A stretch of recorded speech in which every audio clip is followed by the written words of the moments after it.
Vous écoutez France Culture.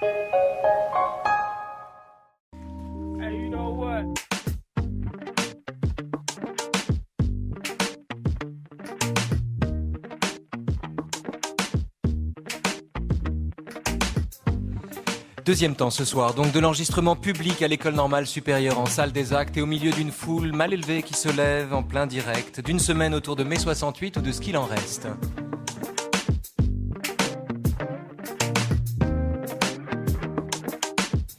Hier, on parlait de Foucault en compagnie de Frédéric Gros. Ce soir, c'est avec Stéphane Zagdanski qu'on va évoquer la Société du spectacle de Guy Debord.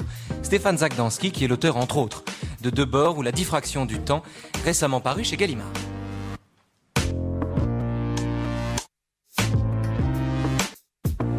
Bonsoir Stéphane Zagdanski. Bonsoir Raphaël. Bienvenue en salle des actes à l'École normale. Alors, je vous dois la vérité, je vous dois l'honnêteté. Contrairement à vous, on va parler de la Société du spectacle ce soir, de Guy Debord. Contrairement à vous, qui avez écrit un beau livre sur Debord, donc Debord ou la diffraction du temps, je n'aime pas ce livre. Je n'aime pas ce petit pavé de 221 thèses. Je trouve que c'est un livre didactique, pesant, parfois mal écrit, plein de ressentiments. Et j'ai le sentiment qu'on ne peut pas prendre au sérieux quelqu'un qui se prend à ce point au sérieux. Est-ce que vous pouvez me convaincre du contraire ? Mais écoutez, c'est compliqué. Moi, la conviction et le prosélytisme ne sont pas mon genre. C'est un de mes points communs avec Debord. Il n'y en a pas beaucoup de points communs avec Debord. C'est un événement, ce texte, la Société du spectacle. C'est un événement à différents égards et à différents titres. C'est d'abord un événement manifeste dans l'histoire de la pensée.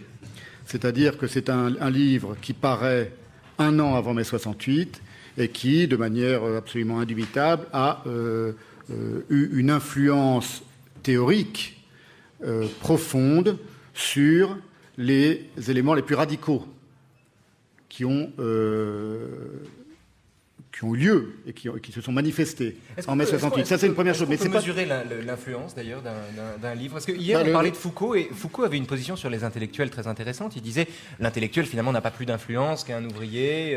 C'est un acteur comme un autre de la vie publique. Est-ce que c'était pas une influence de ce genre-là. C'était une influence au sens où c'est un livre qui faisait suite à au moins une dizaine d'années de textes publiés dans l'Internat situationniste par des gens tout à fait singuliers qui étaient extraordinairement marginaux par rapport à l'ensemble de l'intelligentsia ultra-gauchiste de l'époque et qui étaient très lus, très combattus déjà dès cette époque-là. Et si vous voulez parler de l'influence d'un texte, le simple fait qu'on en parle aujourd'hui encore, qu'on fasse une émission dessus, ça montre que d'une certaine manière, ce n'est pas nul ni non avenu. Ah non, on peut pas contester l'importance du livre. On peut pas dire la même chose manifestement des ennemis de Debord, qui pour beaucoup soit se sont effondrés. Il en a eu énormément d'ennemis depuis toujours, et beaucoup de ces ennemis sont des gens qui ont tenté de se rapprocher de Debord et de se rapprocher des situationnistes dans les années 60 et qui ont été conduits et qui, du coup, d'admirateurs et conduits sont devenus des adversaires aigris et souvent creux, hélas.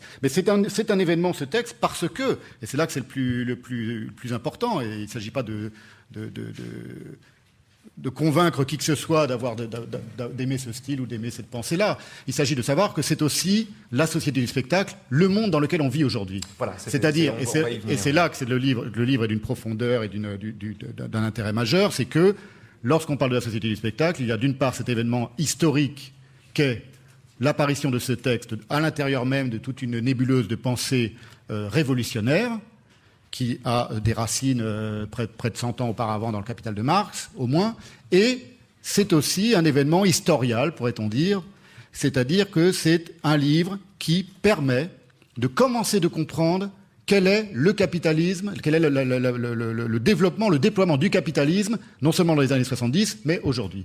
C'est-à-dire que ce livre a une annexe, il faut le savoir, parce que c'est très important. Il est publié aujourd'hui avec une préface qui a été écrite quelques années après, lorsque le livre a été réédité chez Gallimard. C'est la préface à l'édition italienne, non Non, la préface à l'édition italienne, c'est dans les commentaires sur le spectacle. Il a un appendice, si vous voulez, qui date de 88, où Debord va reprendre les thèses principales de la société du spectacle. Cet appendice, qui est désormais extraordinairement célèbre lui aussi, s'appelle « Les commentaires sur la société du spectacle ». Et, comme il l'a bien précisé, ce ne sont pas les commentaires sur son propre livre, mais sur la société dans laquelle nous sommes aujourd'hui, qui est une société de catastrophique, si on peut dire. Donc, si vous voulez, il n'y a pas à convaincre qui que ce soit d'aimer ou de ne pas aimer Guy Debord. Il faut savoir si l'on aime ou si l'on n'aime pas le temps dans lequel nous sommes. Moi, je n'aime pas le temps dans lequel nous sommes. Je le trouve catastrophique. Je trouve nous sommes pris dans ce que j'appelle dans mon livre, dans Debord ou la diffraction du temps, une gestion génocidaire du globe, dont nous subissons les miasmes à chaque minute, chaque seconde de notre propre vie, tous autant que nous sommes, ou que ce soit sur la planète, qu'on soit un ours blanc sur la banquise, ou qu'on soit un Inuit, ou qu'on soit un Parisien, un intellectuel parisien ici, comme nous ici et maintenant. Et l'ours blanc est plus en danger que nous, Stéphane Zagdanski, quand même. Ça dépend. Moi, je me sens très ours blanc. Vous savez que Freud se compare à une baleine bleue. Moi, je me compare souvent à un ours blanc. Et je trouve qu'en effet, il y a une forme de danger pour la pensée vivante. Et donc, ce que je veux dire par là, c'est que c'est un livre qui, pour moi, a été extraordinairement important pour mon propre avènement de pensée, parce que c'est le livre qui me permet de comprendre le monde dans lequel je suis. Alors, le monde que je n'aime pas. Alors allons-y. Allons dans la lettre du texte. D'abord, on va commencer par l'exergue. Debord met en exergue une phrase de Feuerbach, qui est une préface à la 2e édition de l'essence du christianisme, qui dit ceci: « Et sans doute notre temps, j'imagine que le notre temps, il faut l'entendre évidemment comme étant de tous les temps, notre temps préfère l'image à la chose, la copie à l'original, la représentation à la réalité, l'apparence à l'être. Ce qui est sacré pour lui, ce n'est que l'illusion, mais ce qui est profane, c'est la vérité. Mieux, le sacré grandit à ses yeux à mesure que décroît la vérité et que l'illusion croît, si bien que le comble de l'illusion est aussi pour lui le comble du sacré. » Debord a-t-il dit autre chose que le lieu commun selon lequel les apparences sont trompeuses? Oui, Stéphane Zagdanski. Bien évidemment. Debord a dit quelque chose d'essentiel, c'est que ce n'est pas essentialiste, en l'occurrence, puisqu'il y a un au-delà des apparences et une vérité il s'agirait d'accéder. Là, il aurait été dans une logique platonicienne, et il n'était pas dans une logique platonicienne. Il a dit quelque chose d'essentiel, à savoir que la falsification, qui en effet a des tenants qui sont en Occident et dans la pensée occidentale, et même dans le déploiement même de la société occidentale, qui ont des tenants qui sont séculaires, sinon millénaires, la falsification s'est donné désormais les moyens, par le déploiement forcené et sans plus aucune limite de la marchandise, de réélaborer le monde, la réalité même, au fur et à mesure qu'elle la commentait. Et ça, c'est tout à fait essentiel, parce que c'est le seul... Est-ce qu'il y a chez Debord une distinction entre l'image et la réalité? Bien sûr. Il y a non seulement une distinction entre l'image et la réalité, mais l'image telle qu'il a définie, ce n'est pas l'image ni au sens technique de la reproduction d'un appareil photo, et ce n'est pas l'image même au sens métaphysique d'une image. L'image, c'est la manière... Il le dit lui-même, il dit le spectacle, c'est une accumulation, c'est l'argent à un tel point d'accumulation d'images qu'il en devient une marchandise absolument abstraite, et qu'il a, du coup, un pouvoir sans précédent de domination et de soumission des êtres humains. Alors, et là, c'est quelque chose de tout à fait inédit dans l'histoire de la pensée, ce type de raisonnement-là. Alors, il faut dire à l'auditeur, puisque les spectateurs le voient, puisqu'on est dans la vision, dans la représentation, mais il faut dire aussi à l'auditeur qu'à l'instant où nous parlons, Stéphane Zagdanski, de votre fait, nous sommes filmés par vous-même. Par ma petite caméra, oui. Afin d'avoir des archives sur mon site internet, bien sûr, mais nous sommes à la radio, nous sommes filmés, nous sommes au début du XXIe siècle, nos corps sont là, et on ne va pas s'amputer. On en cherche l'image. Eh bien, oui, l'image, elle est ailleurs. Bon, l'image est ailleurs. Alors, allons-y. Non, alors, vous avez dit Debord n'est pas platonicien. Je voudrais vous soumettre ici un texte de Frédéric Schifter, un passage... Debord n'était pas philosophe, c'est très important de comprendre. C'est quelqu'un qui, toute sa vie... on peut être platonicien sans être philosophe. Non, ce que je veux dire par là, c'est qu'il avait élaboré une manière de vivre et d'être à l'intérieur même de sa propre existence en faisant coïncider... Et c'est pour ça que moi j'écris un livre sur la question du temps, en faisant coïncider chaque seconde de sa vie, sa théorie et sa pratique, et en faisant à la fois se dialoguer et se corriger l'une par l'autre. Oui, donc il n'y a vraiment pas moins platonicien comme mode de vie et comme mode de pensée. Écoutez Frédéric Schifter dans un livre qui s'appelle « Contre Debord », paru aux presses universitaires de France. Même si les paroles ne sont pas les mêmes, l'air est déjà bien connu. Dans son allégorie de la caverne, Platon décrit la misérable condition des prisonniers condamnés à prendre le reflet de la réalité pour la réalité même. Envoûtés par la marchandise, interdits face à son monopole de l'apparence, les spectateurs modernes, entendons vous et moi, mais pas lui, Debord, subissent un sort analogue. Dans le monde réellement inversé du spectacle, l'expression est de Debord, où s'immobilisent les destinées, tout ce qui existe prend l'inconsistance de l'apparence. À l'image de la caverne platonicienne, le spectacle est le lieu du regard abusé où se fabrique notre fausse conscience.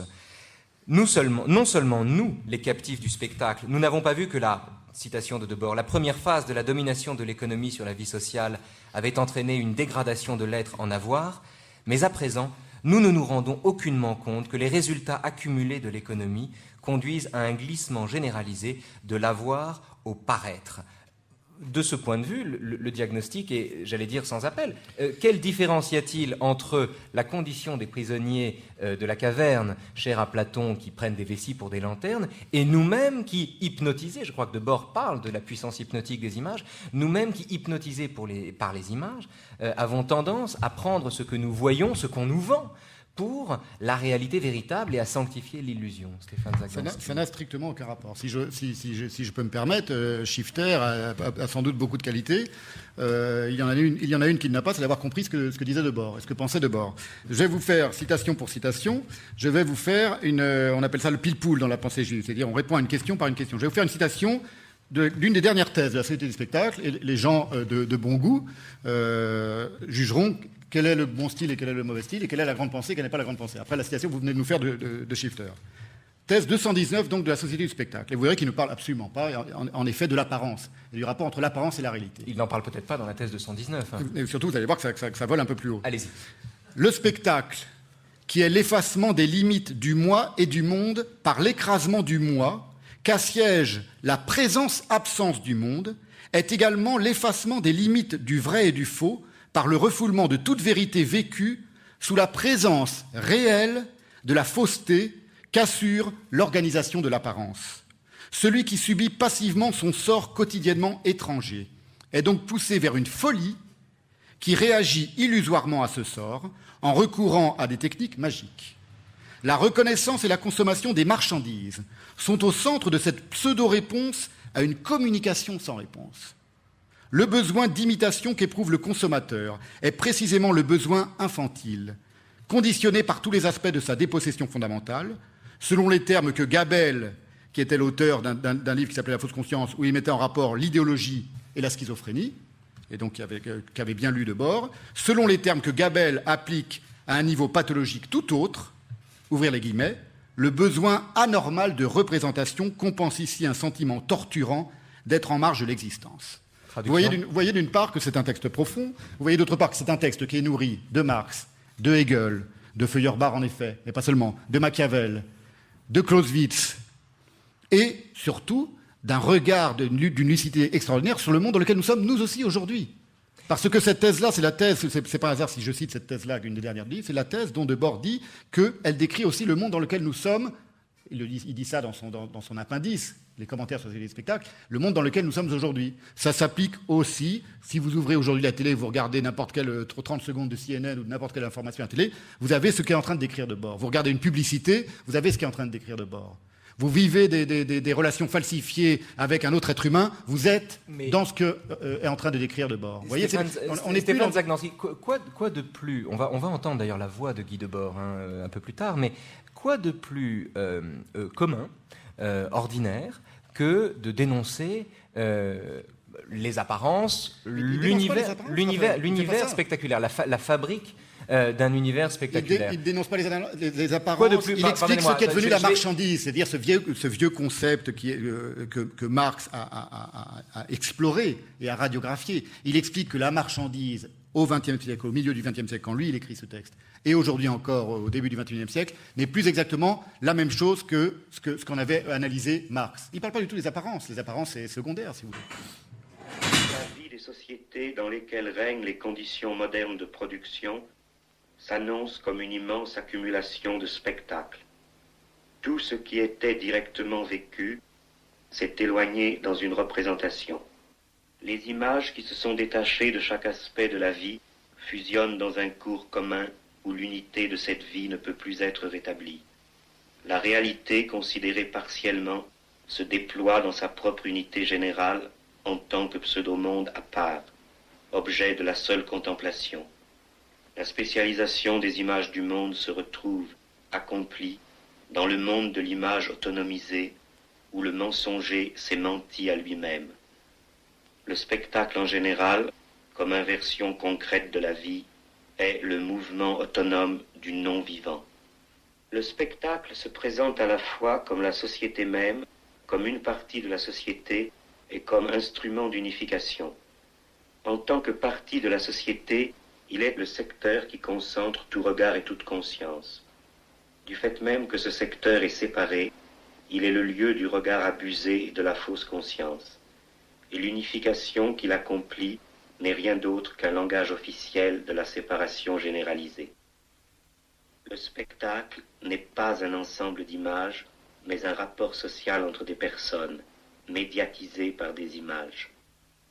Le spectacle, compris dans sa totalité, est à la fois le résultat et le projet du mode de production existant.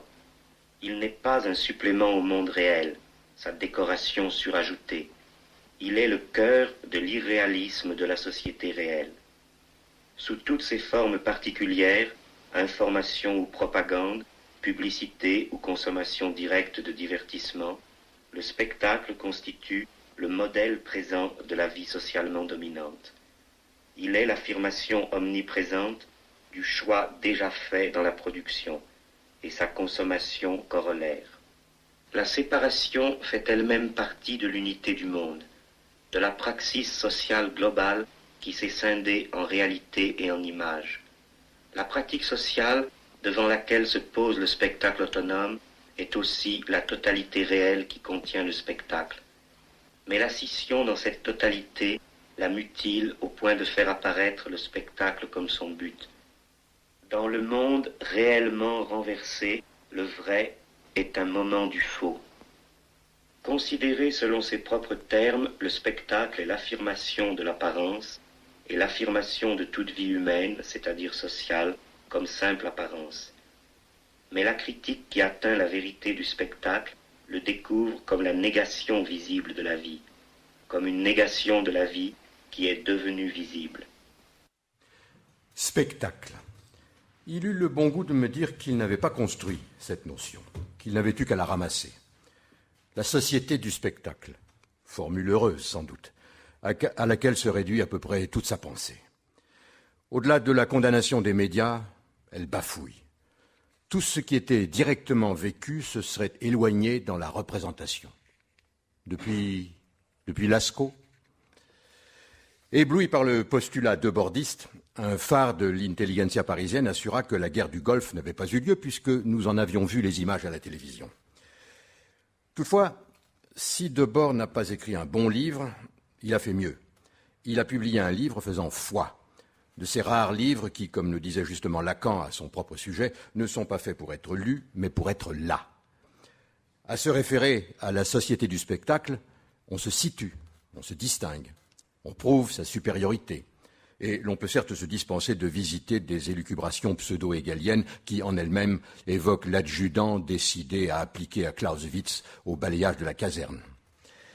Son succès tient largement au malaise professionnel des médias, à la conscience malheureuse de la médiacrité. Ceux qui fabriquent le spectacle, comme des confideurs surmenés, en sont écœurés. « Ah, Debord !» soupire-t-il dans les coulisses d'Apostille ou de « Voulez-vous gagner gros ?» Debord est le repos du producteur, le dédouanement de l'animateur.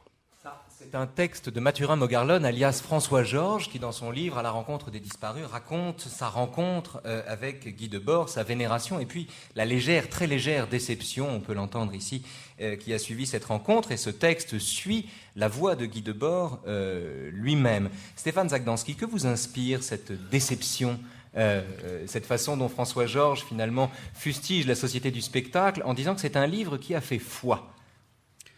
Écoutez, on est déçus à la mesure de ses aspirations et vu le ton et le style, vous savez, moi je suis d'abord sensible, je suis d'abord une oreille, donc je suis sensible au style. Après, c'est bien écrit. C'est très mauvais. Non, c'est très mal écrit. Après ce qu'on vient d'entendre de la voix de Guy Debord, qui est d'ailleurs qui est tirée du film de Guy Debord, qui s'appelle La Cité du spectacle. Tout à fait, il faut le rappeler. C'est important parce que ça marque une autre étape dans sa vie, dans son rapport à la pensée. Il faut savoir que François Georges fait partie de ces gens dont il y en a des tas, il y a Raphaël Sorin, il y a Guégan, des tas de gens qui ont croisé Debord, qui ont cru ou voulu croiser Debord, et qui ont été tensés par la supériorité spirituelle, intellectuelle, existentielle de Debord, et qui ne s'en sont jamais remis. Alors voilà ce que dit Guy Debord, lui, écrit de François Georges, et vous verrez même dans le style, dans le côté un petit peu pamphlétaire du style vitupérateur, on voit déjà une supériorité de fait.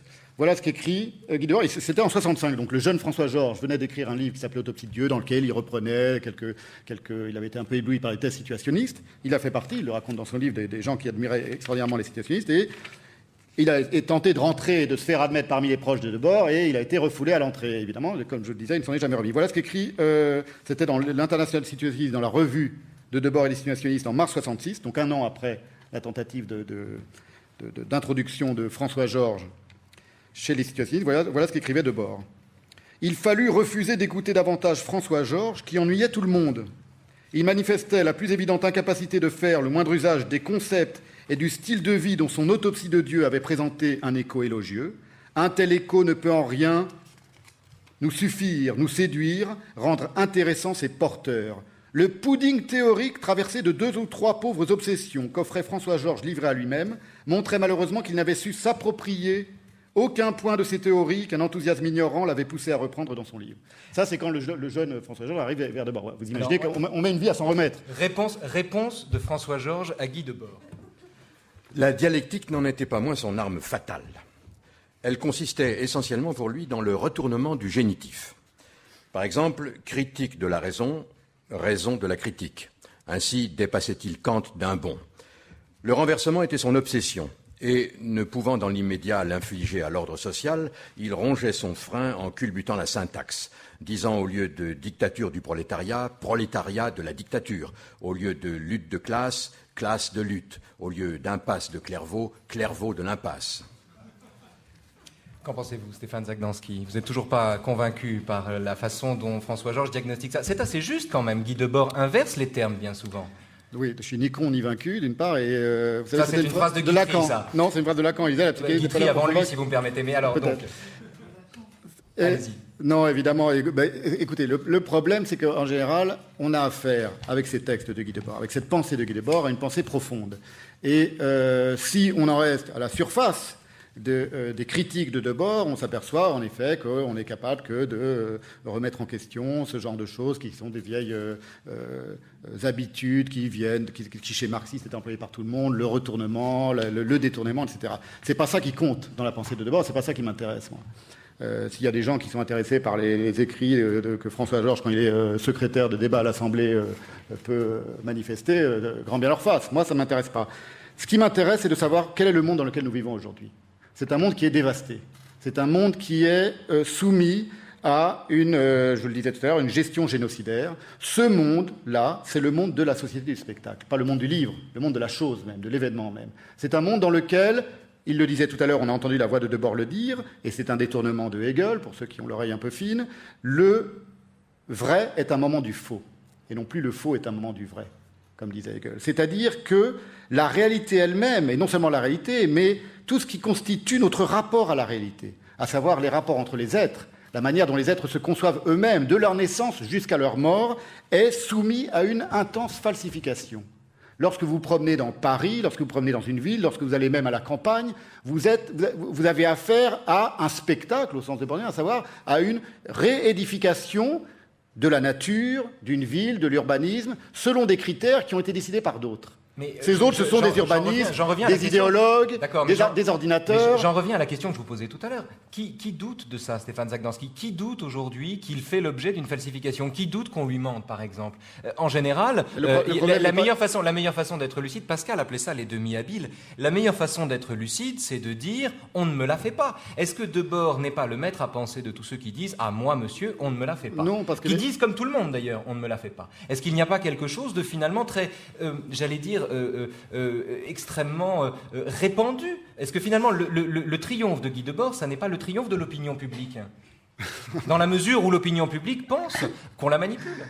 C'est un lieu commun. Parce que l'idée n'est pas celle de la manipulation. L'idée depuis tout à l'heure... Quand même, il y a l'idée d'une falsification. Non, la falsification du réel. C'est pas la manipulation, c'est pas seulement la manipulation. La manipulation, c'est du point de vue. Non, c'est parce que je veux dire, c'est le plus petit commun dénominateur de tous les gens qui contestent l'état de choses présent et existant. En effet, à savoir, c'est ce que l'on nous explique être. En fait, il faut revenir sur les deux thèses principales de la société du spectacle, à savoir les deux notions principales qui sont celles du spectaculaire concentré et du spectaculaire diffus. Le spectaculaire concentré, pour le dire très vite, c'est la manière dont on falsifie les choses dans les états totalitaires. Le spectaculaire diffus, c'est la manière dont on falsifie, dont on on falsifiait les choses dans les sociétés occidentales au début des années 70. Par la publicité, par le bourrage de crâne, par l'idée en effet que l'on était heureux d'être dans cette société de consommation à outrance. C'est Tocqueville qui parlait d'un despotisme sournois. Oui, c'est des tas de gens. Heidegger parlait de l'aberration du calcul et de la technique, etc. Ce qui est nouveau avec Debord, c'est que lorsqu'il arrive en 1988 et puis écrit ses commentaires sur les spectacles, il dit maintenant il y a une nouvelle notion qui décrit le monde dans lequel on est, c'est le spectaculaire intégré, et c'est un rapport au monde, une Weltanschauung, comme il dit, qui s'est objectivée, qui est devenue l'ensemble du monde. Et cet ensemble du monde-là, c'est pas simplement qu'on nous ment sur quelque chose, c'est que la réalité elle-même ne correspond plus à ce qu'elle est. Le rapport au temps, le rapport aux choses, le rapport à l'être est devenu un rapport pas seulement falsifié, pas seulement mensonger, mais un rapport nocif, un rapport génocidaire. On est en train de crever du mensonge. C'est pas l'idée qu'il y aurait une belle réalité derrière, là, en ouvrant la fenêtre, en regardant les fleurs et les arbres, et qu'on nous empêcherait de la voir. La question n'est plus celle du regard. La question, elle est celle de l'accès à sa propre pensée, à sa propre parole. La question est celle aussi d'une vérité perdue avec laquelle il s'agirait de renouer. Est-ce qu'on peut dire ça ? Non, pas du tout. C'est pas une vérité au sens où il y aurait un Graal comme ça qu'il s'agirait de retrouver. Il y a quand même la promesse d'une société sans spectaculaire, non ? Il n'y a pas l'utopie chez Debord d'une société qui serait enfin affranchie de cette falsification dont vous parlez. Il y a la croyance révolutionnaire que l'on peut se débarrasser de la soumission et de la domination. Voilà. Cette croyance-là, c'est même pas une croyance, si vous voulez, c'est une manière de vivre.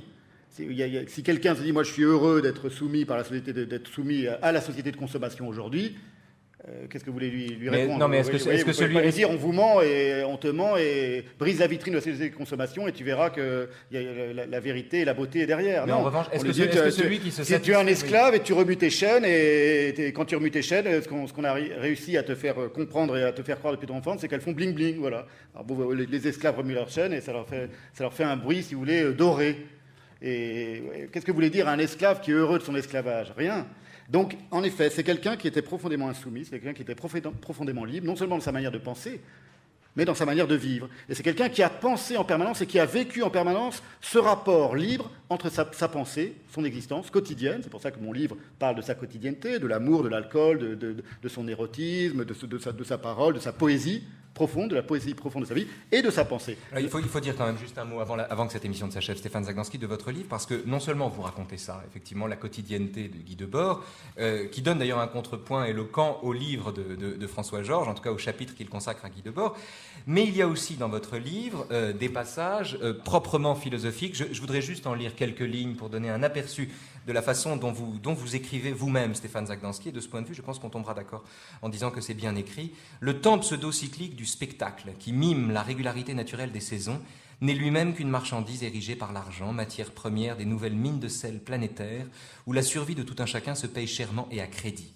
Tel était le sens caché dès l'horreur du capitalisme, du « time is money » de Benjamin Franklin, de sorte qu'à l'heure de son parachèvement spectaculaire, la réalité du temps a été remplacée par la publicité du temps.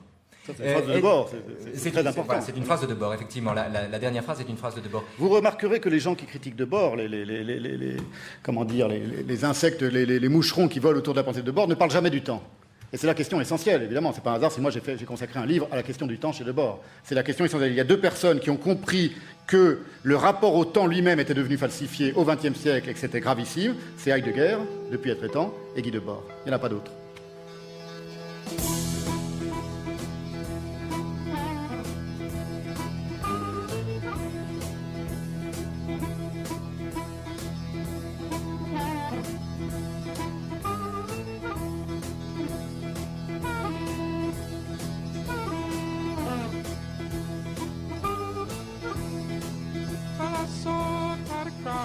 Merci Stéphane Zagdanski, on s'est bien amusé avec vous et vous m'avez presque convaincu qu'on est vaincu, donc comme dirait Lacan ou Guitry. Je rappelle que votre livre, Debord ou la diffraction du temps, converti, d'accord, si vous voulez, effectivement. Debord ou la diffraction du temps, donc de Stéphane Zagdanski, paru chez Gallimard, sans complètement virer de bord, si j'ose dire. Il faut toujours, à la fin d'une vérité, envisager la vérité opposée. Je renvoie donc l'auditeur à ces deux ouvrages, moins élogieux que le vôtre et néanmoins, à mon sens, excellents.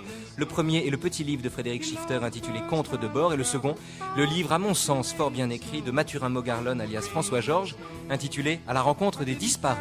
De Guy Debord lui-même, alors ça c'est important, vous trouverez désormais les œuvres complètes en quarto chez Gallimard. 1904 pages de textes, de tracts et de photos dans un seul livre, un gros pavé cette fois-ci, disponible dans tous les points de vente. Je signale enfin pour vous donner... oui, c'est vrai, la correspondance, j'y viens.